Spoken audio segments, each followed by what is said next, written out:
লাখ টাকার মলি থেকে শুরু করে সুন্দর সুন্দর টেরিয়াম সবকিছুই মিলছিল এই মেলায়। আসসালামু আলাইকুম গাইজ, আমি গরিব। আজকে আমরা এসেছি অ্যাকোরিয়াম ফিশ ফেয়ার 2025-এ এবং মেলা ঢুকার সাথে সাথে চোখে বললো বিভিন্ন ধরনের রঙিন মাছ।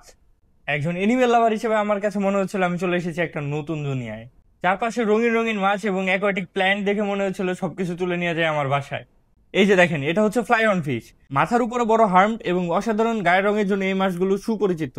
মাছগুলোকে দেখে নিজেকে আটকে রাখতে পারলাম না, বাচ্চাদের মতো খেলা শুরু করে দিই এই মাছদের সাথে। এই মেলায় বিভিন্ন ধরনের রঙিন মাছের পাশাপাশি উঠেছিল বিভিন্ন ধরনের টেরিয়াম। প্রতিটি টেরিয়ামের ভিতরে লুকিয়ে আছে প্রকৃতির এক টুকরো ছোট্ট জগৎ এবং শিল্পীর সৃজনশীলতা। মেলায় ঘুরতে ঘুরতে রঙিন মাছ দেখতে দেখতে চলে আসলাম এক অদ্ভুত দোকানে, যেখানে চলছিল এক পেয়ার মলি মাছ 1 লাখ টাকা। হ্যাঁ সত্যি, এক পেয়ার মলি মাছ 1 লাখ টাকা। থাইল্যান্ডে 2024-এ মলি প্রোজে ওর এক পেয়ার গ্র্যান্ড চ্যাম্পিয়ন হয়েছিল, বিশেষ করে একটা ফিমেল। ওই ফিমেলের সাথে একটা মেল সহ ওটা 1 বছর, মানে অলমোস্ট 1 বছর বা 7 মাস পরে বাংলাদেশে আসে। বাংলাদেশে আসার পর এটা বাংলাদেশে 4 নাম্বার ব্রিড। এই মেলার কার কাছে কোন জিনিসটা সব থেকে ভালো লেগেছে অবশ্যই কমেন্ট করে জানাবেন। লাখ টাকার মলি মাছ কি কি নিতে চান সেটাও কমেন্ট করে জানাবেন। দেখা হচ্ছে অন্য কোনো ভিডিওতে। আসসালামু আলাইকুম।